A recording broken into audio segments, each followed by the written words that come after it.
Happy Friday. What a beautiful day to be alive and a beautiful day to become more self-aware and to understand what makes us smile and happy, what makes us feel like time does not exist.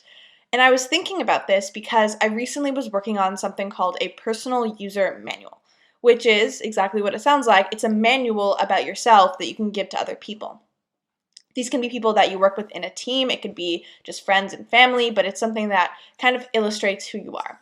I've read a lot of these over the past few years, and this one, the one I made recently, has definitely been the most accurate because I've gotten to know myself to extreme depths, and particularly because I've taken time to walk, to reflect, and a lot of that was initiated by the pandemic.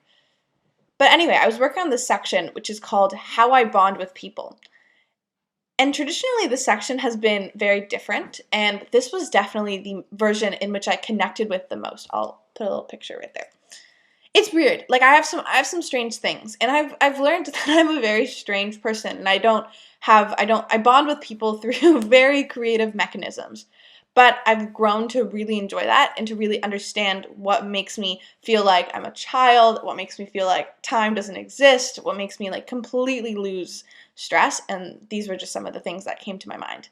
And I think once you know where it is you feel free, you feel like there's no actual thinking about doing the task and you just enjoy the task itself, you start to explore a very authentic version of yourself, and you also have to start to become happier. Now, for me to discover these types of play, I have done a lot of self-reflection. Done a lot of reading old journals that I've written and looking at what actually made me excited, but also trying new things myself and trying a lot of these activities. I did, however, recently read something that bucketed these styles of play, and it might help someone else determine what it is that they would put in the section on how they bond with people or what makes them really, really excited. I'm going to read out those styles of play because I think it serves as a very helpful framework. It's from this book, 15 Commitments of Conscious Leadership. I talk about it a bit in some of these videos, and I wrote a blog post on it, which I mentioned in my yesterday sunrise video, but I will link that as well. We've got the Joker. Play revolves around some sort of nonsense, making silly sounds with a child, or playing a practical joke on a friend fall into this category. Then we have the kinesthetic. Those in this group include athletes, dancers, and other people who like to push their bodies and feel the result. Then you have the explorer. These people delight in trying new experiences such as physically going to new places, emotionally exploring and deepening feelings, and mentally researching or recovering or discovering new points of view. The competitor. This person enjoys a competitive game with specific rules and loves fighting for number one. The director. These players like planning and executing scenes and events. They're born organizers who give parties and instigate group events. The collector. This type of player relishes the thrill of having the most and best collection of objects and experiences such as antiques, cars, or wines. The artist/creator.